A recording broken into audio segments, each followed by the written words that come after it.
o Mexa-se está no ar. Na semana passada falamos do agachamento, as particularidades, como ele funciona, qual o melhor desempenho, qual a melhor forma de executar esse exercício tão procurado nas academias. Hoje nós vamos continuar falando um pouquinho do agachamento, falar um pouquinho das correções, do que seria interessante quando a gente inicia um programa e usa esse exercício tão interessante. É agora no Mexa-se.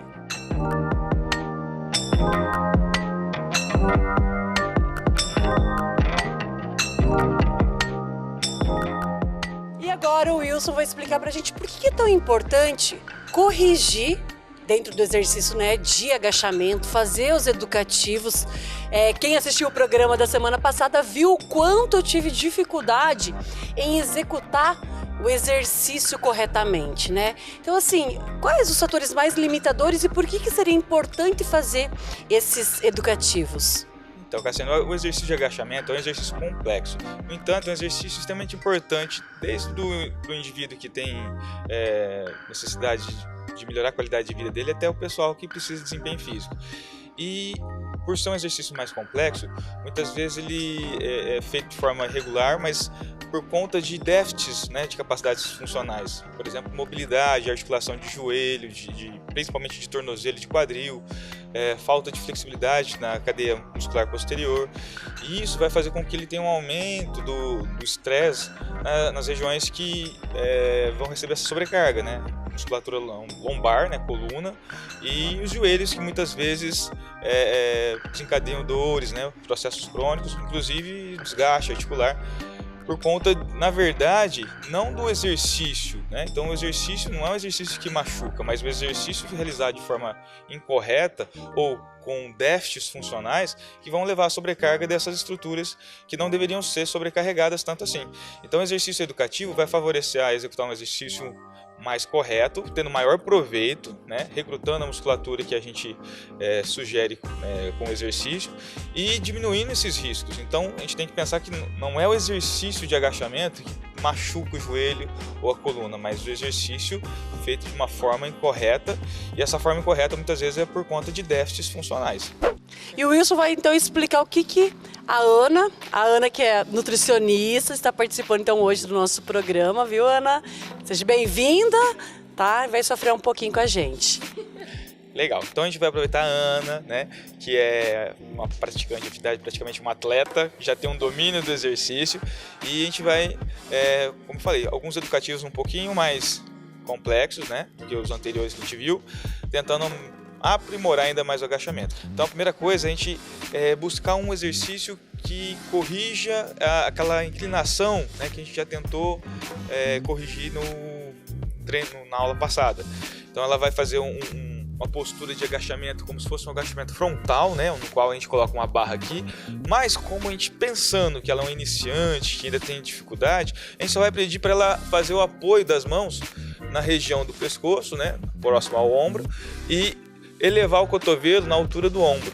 A tendência, quando a pessoa vai realizar o agachamento e tem um encurtamento da musculatura, uma dificuldade de manter uma postura adequada, é inclinar o tronco à frente. Então, é um movimento que a gente pode utilizar até uma barra para bloquear ela, ou, o que seria mais adequado, um professor auxiliar no movimento para que ela tenha segurança de realizar o movimento e adeque as questões de postura na hora da execução. Então a gente vai pedir para ela realizar inicialmente um movimento mais simples, Então o agachamento, a gente vai ver que a Ana vai fazer o agachamento, postura normal, pode agachar.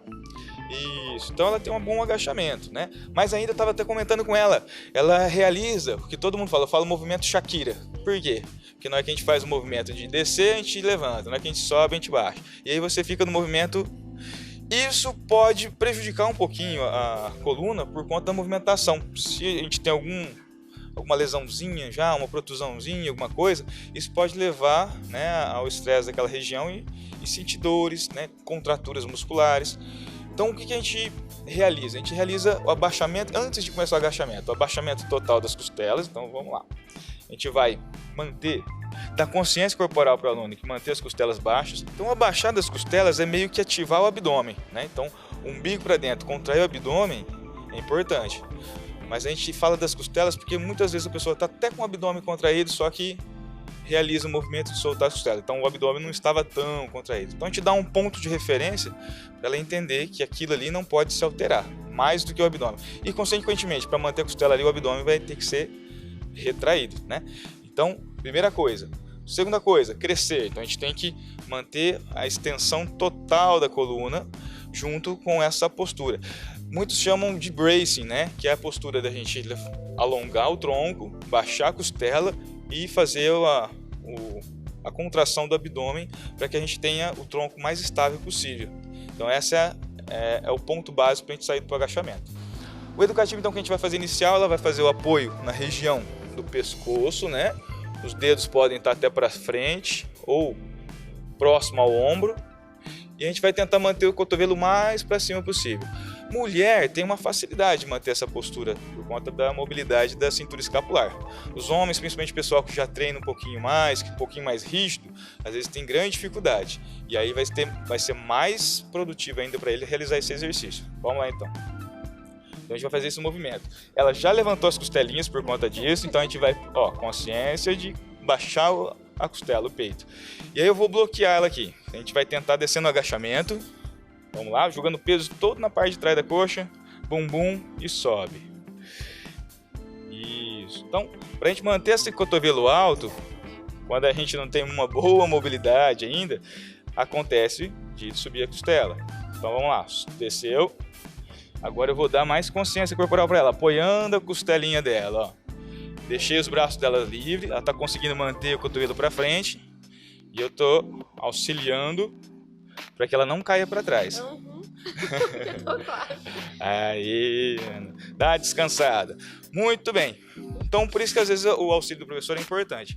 Por quê? Porque realmente, quando a gente tem essa dificuldade, a tendência, né, é a gente projetar o corpo para frente para não perder o equilíbrio. E nessa, o tronco se flexiona. E quais os músculos que são utilizados? Basicamente, a gente tem o quadríceps, que é o grande alvo, né, desse tipo de exercício. Mas a gente sabe que, dependendo da angulação, a gente tem um trabalho muito grande da musculatura isquiotibial, que é o posterior da coxa, e a musculatura de glúteo.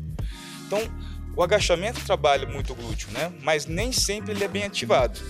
Então, o pessoal gosta muito de falar, né, que esse agachamento trabalha muito o glúteo, realmente se ele for ativado. Mas como a gente viu, se a gente dá um start inicial com esse joelho, se a gente inclina muito o tronco, a gente não tem ativação de bumbum. Então a gente avalia muitos alunos, inclusive mulheres que utilizam bastante o agachamento, que tem déficit de força de glúteo. Ah, mas eu realizo o agachamento com 20, 30, 50 quilos nas costas, como que eu não tenho ativação de glúteo?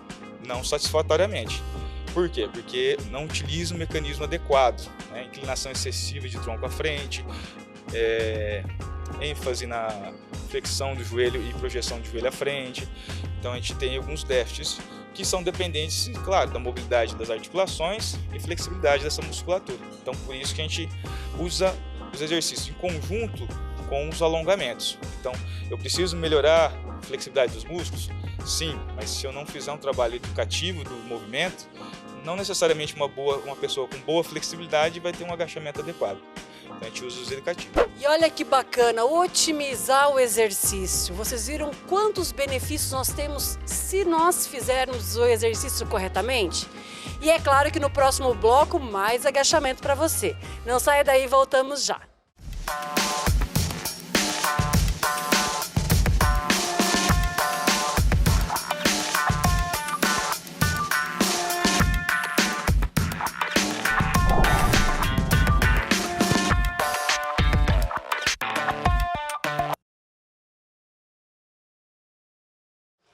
E no bloco anterior, a Ana começou fazendo o primeiro educativo, utilizando somente do corpo dela. E agora, Wilson, qual vai ser a proposta? Então, agora a gente vai utilizar um bastão e usar um exercício que a gente conhece como overhead, né? Que é o agachamento com o bastão acima da cabeça. Então, o propósito é dar um passo à frente, né, daquele exercício anterior que a gente fez, potencializar a postura dela corrigindo a questão da inclinação e também fortalecer a musculatura que vai dar suporte, né? Então, a musculatura de abdômen, de core, vai ser mais exigido para manter um bastão logo acima da cabeça, né? No qual favorece a hiperlordose. Então, isso vai ser um desafio a mais para a musculatura da coluna. Então, a proposta é essa. Então, a gente vai usar esse exercício para tentar melhorar ainda mais o agachamento. Vai utilizar um bastão de madeira, né, sem peso. Por quê? Porque o desafio já é grande, principalmente se a pessoa tiver uma dificuldade de mobilidade. A Ana tem uma boa mobilidade, faz um agachamento legal, tem alguns déficits com relação à postura e força de musculatura abdominal. No entanto, ela tem uma facilidade. Então, a gente pode progredir posteriormente com uma carga, uma barra já com um peso significativo. No entanto, a maior parte das pessoas que estão iniciando provavelmente vão ter uma dificuldade grande de realizar um movimento com o bastão acima da cabeça sem provocar uma hiperlordose. Então a gente procura o menor peso possível, pode ser um macarrão também, aqueles que a gente usa em hidroginástica. O importante é a postura que vai ser realizada. Então ela vai segurar o bastão, assim, a gente faz até uma medidinha, né? Mais ou menos flexão, cotovelo flexionado 90 graus, então a gente estende para dar uma facilidade também para a abertura da cintura escapular. A gente pede que essa cintura escapular, ou seja, as escapas, conhecidos ossinhos das costas aqui, sejam elevados, né? Como se a gente quisesse encontrar o ombro com a orelha, para a gente ativar já mais essa musculatura da coluna. E aí eu vou pedir para ela fazer aquela abaixamento do peito, abaixamento das costelas, né? Então qual que é o objetivo? É deixar o bastão na linha do ombro. Então a ideia é que a cabeça, né, se projete à frente durante o agachamento, no entanto o bastão permaneça em cima dos ombros. Então ela vai realizar o agachamento tentando controlar isso. O professor pode auxiliar, inclusive provocando uma tensão para que ela não perca essa ativação da cintura escapular e também mantenha-se numa postura que possa auxiliá-la, né, caso ela tenha um desequilíbrio. Como eu falei, a tendência é causar uma hiperlordose, projetar o joelho à frente.